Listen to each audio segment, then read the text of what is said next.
Hello listeners and readers, welcome back to హులూస్లో stories world అబ్బా. ఈరోజు మన ఛానల్ కోసం నేను కంటిన్యూ చేసిన స్టోరీ పేరు వచ్చేసి రాక్షసుడబ్బా, పార్ట్ వచ్చేసి 23 అబ్బా. ఈ కథలోని ముందర భాగాలు ఇప్పటి వరకు చూడని వాళ్ళ కోసం కామెంట్స్లో లింక్స్ ఇచ్చానబ్బా. అలాగే మన ఛానల్లో అన్ని కథలకు ప్లేలిస్టులు కూడా ఉన్నాయబ్బా. కుసంతా సబ్స్క్రైబ్ చేసుకోండి అబ్బా. అలాగే కథ నచ్చినట్లయితే లైక్ చేసి కథ ఎలా ఉందో ఓ సిట్టి కామెంట్ కూడా రాసి ఆ కామెంట్స్ పక్కనే హైప్ అనే ఆప్షన్ కూడా వస్తుంది. కుసిన్ని పాయింట్స్ ఇచ్చేయండి.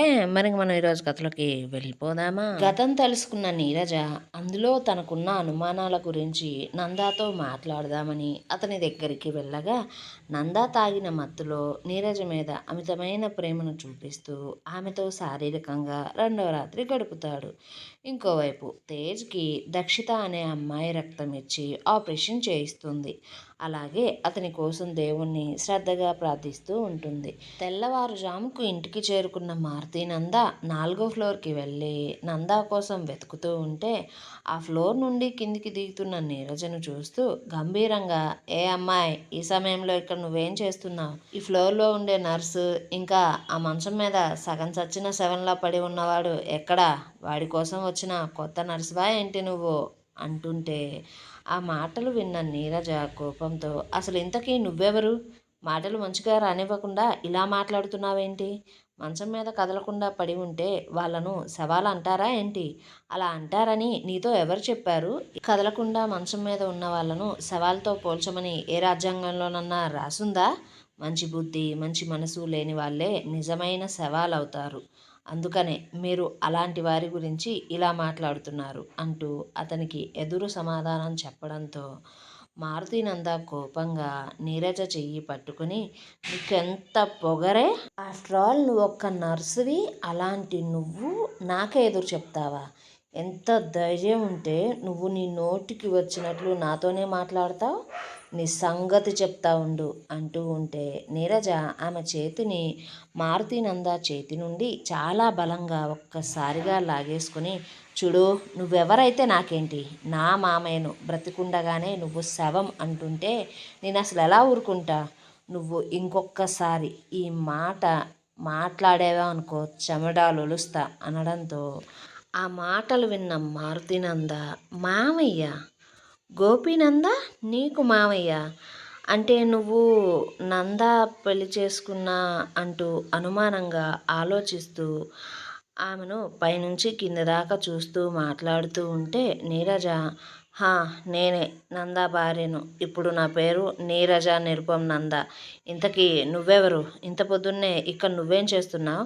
అయినా మా మామయ్యతో నీకేంటి పని అంటూ అడగ్గా మారుతి నందకి నీరజ తన ముందు అలా పొగరుగా అంత ధైర్యంతో మాట్లాడడం, ఇంకా ఆమె మాట్లాడే విధానం, నడుచుకునే పద్ధతి అస్సలు నచ్చలేదు. దాంతో మారుతినంద, నేను వెంకటనంద అల్లుణ్ణి అంటూ చెప్పడంతో నీరజ కొంచెం తన కోపాన్ని ఆవేశాన్ని తగ్గించుకొని తన ముఖాన్ని ప్రశాంతంగా పెట్టుకుంటూ, బాబాయ్ మీరా?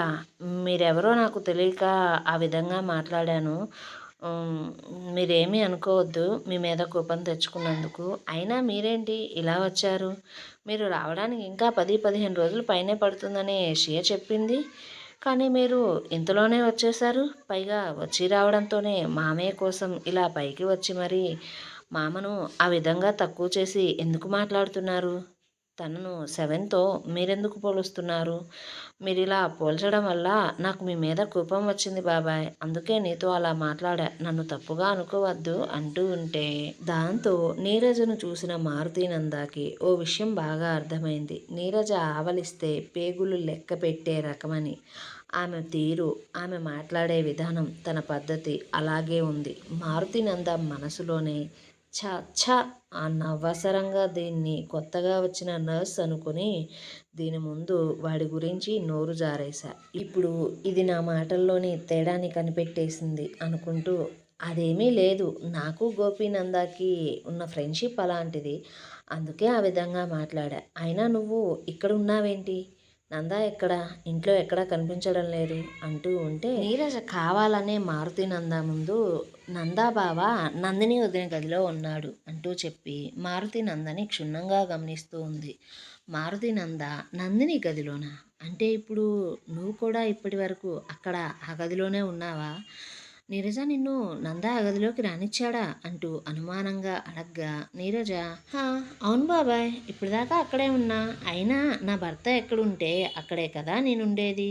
అయినా ఏంటి ఇంట్లోకి రానిచ్చిన వాడు గదిలోకి రానివ్వడంలో అంత వింత ఏముంది? మీరిప్పుడు ఇంత అనుమానంగా అలా అడుగుతున్నారు అంటూ మళ్ళీ మారుతీనంద ముఖ కవలికలను గమనిస్తూ ఉంది నీరజ.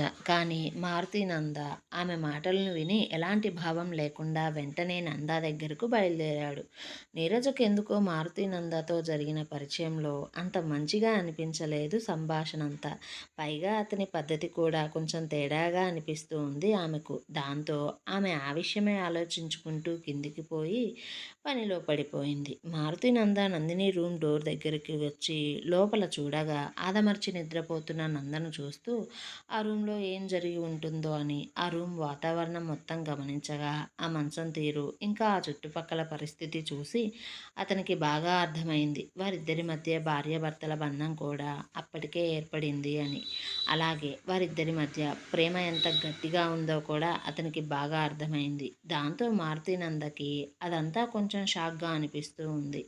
ఎందుకంటే మారుతీనంద నందిని రూమ్లోకి ఇంతవరకు ఎవ్వరినీ రానివ్వలేదు. కేవలం ఆ రూమ్లోకి తనమ్మ మాత్రమే వస్తూ ఉంటుంది అప్పుడప్పుడు కూతురు జ్ఞాపకాలను చూసుకోవడం కోసం. అలాంటి రూమ్లోకి నీరజ రావడంతో పాటు రాత్రి మొత్తం వాళ్ళిద్దరూ ఆ రూమ్లోనే గడిపారు. దాన్ని తలుచుకుంటూ వీడిని చిన్నతనం నుంచి నేను పగతో ప్రతీకారంతో వీడిని నిరంతరం రెచ్చగొడుతూనే ఉంటే వీడి నమ్మకాన్ని నేను ఎంత సంపాదించుకున్నా సరే అలాంటి నేను ఈ రూమ్లోకి ఒక్కసారి కూడా పోలేకపోయా. కానీ నీరజ వచ్చింది అంటే ఈ నందా నీరజ మధ్య అంత బలమైన బంధం ఉందా? ఒకవేళ నిజంగానే వీళ్ళిద్దరి మధ్య విడదీయలేని బంధం ఏర్పడితే నేను అనుకున్న నా కళ నేను ఎప్పటికీ నెరవేర్చుకోవాలి అనుకుంటూ ఎలానైనా సరే నీరజను నందా జీవితం నుండి వెళ్ళగొట్టాలి. నందను రెచ్చగొట్టి ఆమె కుటుంబం మీదకు పంపాలి. వీడు వారి కుటుంబంలో ఎవరో ఒకరిని పైకి పంపించేస్తే కోపంతో నేను ఆ నేరాన్ని రుజువు చేసి నందాని జైలు కన్నా పంపించాలి. లేదా వీడికి ఆల్రెడీ ఆ కుటుంబం మీద ఉన్న కోపంలో పగలో ఇప్పుడు ఎక్కువగా ఆర్జం పోసి మరింత ఎక్కువ కోపం తెప్పించేలా చేసి గతాన్ని పదే పదే గుర్తు చేస్తూ తన కళ్ళ ముందు తనతో భార్యగా సంతోషంగా తిరుగుతున్న నీరజను వీడి కోపంతో వీడే పైకి పంపించేలా చేయాలి. అప్పుడు ఇక ఈ రెండు కుటుంబాలు జన్మలో కలవు. అలాగే నా గురించి ఎవ్వరికీ తెలిసే అవకాశం కూడా ఉండదు. ఇక నీరజ పైకి పోతే నీరజ తండ్రికి ఉండే పిచ్చి కోపం ఈ నందాగాడి ప్రాణాలు తీసేలా చేస్తుంది. ఇక నేను కన్న కలలకు నాకెవ్వరూ అడ్డురారు అంటూ త్వరగా నీరజను నందాని అడ్డు తొలగించుకోవాలని డిసైడ్ అయ్యాడు మారుతీనంద. ఇంకొక వైపు చెన్నై ఎయిర్పోర్ట్కి చేరుకున్న లక్ష్మణ్ వెంటనే అతని పిఏకి ఫోన్ చేసి నందా కుటుంబంలో ప్రతి ఒక్కరి గురించి కనుక్కో, అలాగే ఆ నందాతో నాకు ఎంత వీలైతే అంత త్వరగా ఒక మీటింగ్ని ఏర్పాటు చేయి అంటూ చెప్పి ఫోన్ పెట్టేసి అక్కడి నుంచి తన ఇంటికి బయలుదేరాడు. అలా సమయం మధ్యాహ్నం అవుతుంది అప్పుడప్పుడే. అయితే అప్పుడే శౌర్య ఫోన్ మోగింది. ఆ కాల్ చేసింది తన ఫ్రెండ్ కావడంతో ఫోన్ తీసి ఏంట్రా ఈ మధ్య అసలు ఫోన్ చేయడం లేదు, మా రాక్షసి ఏం చేస్తుంది, ఎప్పుడు వస్తుందట, ఇంటికి నిన్ననే వస్తానంది కదా ఇంకా రాలేదేంటి అనగానే శౌర్య ఫ్రెండ్ అదేంట్రా అలా అంటావు, మీ చెల్లి నిన్నే ఇక్కడి నుంచి బయలుదేరింది కదా ఇంటికి, తను ఇంకా ఇంటికి రాకపోవడం ఏంటి, తను అక్కడికి వచ్చిన తరువాత నువ్వు కానీ తను కానీ నాకు ఫోన్ చేయకపోయేసరికి నేనే ఇప్పుడు సరిగా తను ఇంటికి చేరిందో లేదో అని తెలుసుకోవడం కోసం ఫోన్ చేశారా అంటూ చెప్పడంతో శౌర్య కంగారుగా అరే నువ్వు అసలు ఏమంటున్నావురా, తను ఇంకా ఇంటికి రాలేదురా, నువ్వేమో నిన్నే బయలుదేరిందని చెప్తున్నావు, ఈ విషయం నేను వెంటనే అన్నతో చెప్పాలి అంటూ మనసులో గతం తెలుసుకున్న భయంతో వాళ్ళు నీరజ విషయంలో జరిగిన దానికి కోపంతో మా చెల్లిని ఏమన్నా చేశారేమో అనుకోగానే తన మనసంతా కంగారు మొదలయ్యి భయంతో మాటలు రాక తన రూమ్ నుంచి పరుగున బయటికి వచ్చి అన్నయ్య అన్నయ్య అంటూ పెద్ద పెద్దగా అరుస్తూ ఉంటే ఇంట్లో అందరూ కూడా శౌర్య మాటలకు కంగారుగా వారి వారి గదుల నుంచి బయటికి వచ్చి ఏంట్రా ఏమైంది, ఏంటి అలా అరుస్తున్నావు అంటూ ఉంటే నంద అప్పుడే నిద్రమత్తుతో చెదిరిన జుట్టుతో కిందికి దిగుతూ ఏంట్రా అలా అరుస్తున్నావు? ఏమైంది? పిచ్చి పట్టిన వాడిలా అన్నా అన్నా అంటూ తెగ కేకలు వేస్తున్నావు. నువ్వు ఇంకా హాస్పిటల్కి వెళ్ళలేదా అంటూ ఉంటే శౌర్య, అన్నా నా ఫ్రెండ్ శోభన్ ఫోన్ చేశాడన్నా. చెల్లి నిన్న ఇక్కడికి రావడం కోసం బయలుదేరిందంట, కానీ తను ఇంకా ఇంటికి రాలేదు. నాకెందుకో భయంగా ఉందన్నా అంటూ శౌర్య కంగారుగా తను చెప్పవలసిందంతా చెప్పేస్తూ ఉంటే శౌర్య మాటలు నోటి నుంచి పూర్తి కాకముందే నందా కోపంగా, ఏంట్రా నువ్వనేది? నిన్న బయలుదేరినా ఇంకా ఇంటికి రాకపోవడం ఏంటి? చెల్లికి ఏమైంది? ఎందుకు రాలేదు? సరిగా కనుక్కున్నావా లేదా? శోభన్ని అడుగు, ఆగు నేను ఫోన్ చేస్తా అంటూ ఉంటే, అన్నా ఇప్పుడు శోభన్ నా ఫోన్ లైన్లోనే ఉన్నాడన్నా, వాడు చెప్పిన తర్వాతే కదా నీతో చెప్తుంది అనగానే నందా కూడా శౌర్య ఫోన్ తీసుకొని అతని ఫ్రెండ్తో మాట్లాడి ఫోన్ పెట్టేసి తన చెల్లికి ఫోన్ చేసినా ఎలాంటి ప్రయోజనం లేదు. ఆమె ఫోన్ స్విచ్ ఆఫ్లో ఉంది. దాంతో అసలు ఏం జరిగిందో అర్థం కాక అయోమయంలో ఉంటే మారుతినంద ఆ పరిస్థితిని అంతటినీ అర్థం చేసుకొని ఆ పరిస్థితిని తనకు అనుకూలంగా మార్చుకోవాలి అనుకుంటూ వాళ్ళిద్దరి ఆందోళన మధ్యలోకి మారుతినంద దూరిపోయి, ఏముంది నందా, నీకు ఇంకా విషయం అర్థం కాలేదా ఏంటి? వాళ్ళ ఇంటి పిల్లను నువ్వు బలవంతంగా పెళ్లి చేసుకొని వాళ్ళకు ఏ విధంగా అయితే పరువు నష్టం కలిగేలా చేశావో ఇప్పుడు వాళ్ళు కూడా నీ ప్లాన్నే వాడుతున్నారా? వాళ్ళు కూడా అదే చేయాలనుకుంటున్నారు. కాకపోతే నువ్వు మంచివాడివి కాబట్టి దీని మెడలో తాళి కట్టి పగ తెచ్చుకుంటున్నావు. కానీ అవతల ఉన్నవాళ్ళు అలా కాదు కదా నందా. వాళ్ళు ఇదే అవకాశం అనుకుంటూ మన పిల్లను ఏం చేస్తారో, ఎంతగా బాధ పెడతారో. అసలే పెళ్ళి కావాల్సిన పిల్లరా, చూడ్డానికి రెండు కళ్ళు కూడా చాలనంత అందంగా ఉంటుంది. కానీ వాళ్ళు చూస్తేనేమో మనుషుల రూపంలో పుట్టిన రాక్షసుల్లా ఉంటారు. దాన్ని ఈ సమయంలో ఎలాంటి బాధలు పెడుతున్నారో, ఎంత కష్టం పెడుతున్నారో. బంగారం లాంటి బిడ్డకు ఎంత బాధ వచ్చిందో నాకు మన పాపను తలుచుకుంటే మనసులోనే లేదు. నందా, ఇలా జరుగుతుందని, ఇలా జరగాలని నేను అస్సలు అనుకోలేదు. నువ్వు వాళ్ళకు బుద్ధి చెప్పాలని, వాళ్ళను దెబ్బ కొట్టాలని మొదలుపెట్టావు. కానీ వాళ్ళు నీ ఎత్తుకు పై ఎత్తు వేశారా. నాకు తెలిసి ఇంకా వాళ్ళు ఇలా ఎన్ని చేస్తారో ఏమో అంటూ అందరి మనసుల్లో భయాన్ని కలగజేస్తూ నందా మనసులో పగని మరింతగా పెంచుతూ అతనిలోని రాక్షసుని నిద్రలేపుతూ ఉంటే నీరజ దాన్నంతటినీ గమనించి కోపంగా, బాబాయ్ అసలు మీరు ఏమంటున్నారు బాబాయ్? ఎందుకు ఇలా మాట్లాడుతున్నారు ఈ సమయంలో? అయినా మా వాళ్ళు చేశారో లేదో తెలియకుండా మీకు మీరు ఎందుకు ఇలా ఊహించుకుంటారు? మా వాళ్ళే తన్ను ఏదో చేశారు అని మీరు ఎలా అంటారు? మీరేమన్నా చూసారా? లేదు కదా.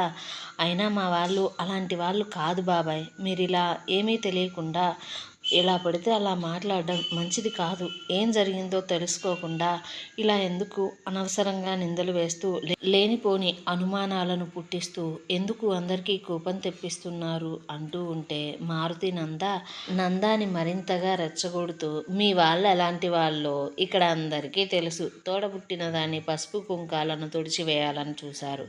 ఆమెకు పుట్టిన పిల్లలను చిన్న పిల్లలు అని కూడా చూడకుండా చంపడం కోసం దిగజారిన వాళ్ళు. చంపడం కోసం దిగజారడం ఏంది? ఆల్రెడీ ముక్కు పచ్చలారని పాపను చంపేశారు. అంతెందుకు, తోడబుట్టిన దాన్ని చంపాలి అనుకున్నారు. అలాంటి వాళ్ళు పరువు తీయడం కోసం ఇంకా ఎంతగా దిగజారిపోతారో, చేతికి చిక్కిన పాప విషయంలో ఇంకెంతగా ఆలోచిస్తారో. కాబట్టి ఇలా ఆలోచించడంలో తప్పేమీ లేదు. వాళ్ళ గురించి ఈ విధంగా మాట్లాడడంలో అసలు పాపం కూడా ఏమీ లేదు అంటూ ఉంటే నీరజ మళ్ళీ కోపంగా, బాబాయ్ మీరు అసలు అలా మాట్లాడొద్దు బాబాయ్ అనగానే నంద నీరజ చెంప మీద లాగిపెట్టి ఒకటి కొట్టి, ఏంటో మీ వాళ్ళు సత్య హరిశ్చంద్రులు అన్నట్టు మాట్లాడుతున్నా అంటూ ఆమె రెండు బుగ్గలను బలంగా పట్టుకుని వత్తుతూ, చూడు మీ వాళ్ళ గురించి ఇంకొక మాట నీ నోటి నుంచి బయటికి వస్తే ఇక్కడే నేను చంపి బొంద పెడతా. మీ వాళ్ళు ఎలాంటి వాళ్ళో నువ్వు ఇప్పుడు నాకు కొత్తగా చెప్పాల్సిన అవసరం లేదు. వాళ్ళెంత దుర్మార్గులో నేను నా కళ్ళతోనే చూసా. వాళ్ళ వల్ల నేను నా అక్కను కోల్పోయా. ఇప్పుడు నా చెల్లి విషయానికి వచ్చారు. ఇప్పుడు కానీ మాకు వచ్చిన అనుమానం నిజం కావాలి, నా చెల్లికి ఏమన్నా కావాలి, నీ కుటుంబం మొత్తాన్ని శ్మశానం చేస్తా అంటూ కోపంగా మాట్లాడుతూ ఉంటే ఆ ఇంటి బయట అప్పుడే మళ్ళీ పెద్ద పెద్దగా అరుపులు వినిపిస్తూ ఉన్నాయి. ఏమండు, ఇంతకీ లక్ష్మణ్ ఎవరు? అతనికి నందాతో మీటింగ్ ఎందుకు ఏర్పాటు చేయమన్నాడు? అసలు ఇప్పుడు మారుతి నందా వేసిన ప్లాన్ సక్సెస్ అవుతుందా? తేజ్ గురించి లేఖకి, చెల్లి గురించి నందాకి నిజం తెలుస్తుందా?